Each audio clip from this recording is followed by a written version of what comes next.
Landman Season 2, Episode 9 finally pulled the trigger on the Tommy Norris moment the show has been quietly building toward all season.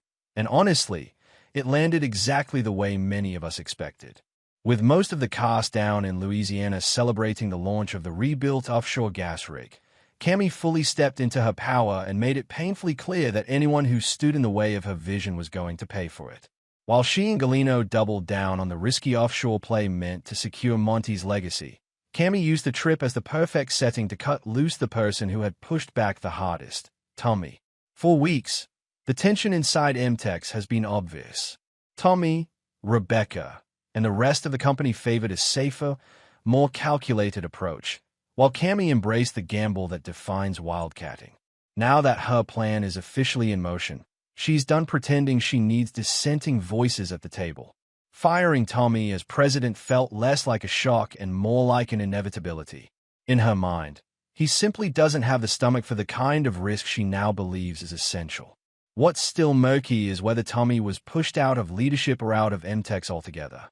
On paper, it makes sense for him to stay on as a landman and operations guy, because no one understands the field better than he does.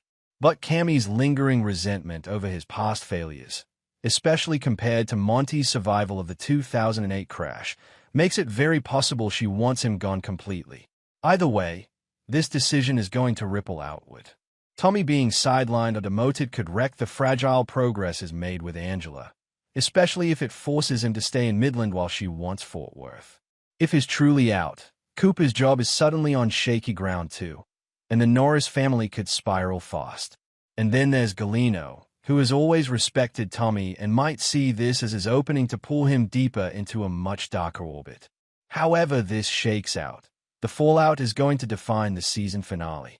Let me know what you think Cammy's real endgame is here, whether Tommy's better off without MTEX, and if Galeno is about to become his most dangerous lifeline yet. Drop your thoughts in the comments, and if this episode hit you the way it hit me, make sure to share this with another Landman fan.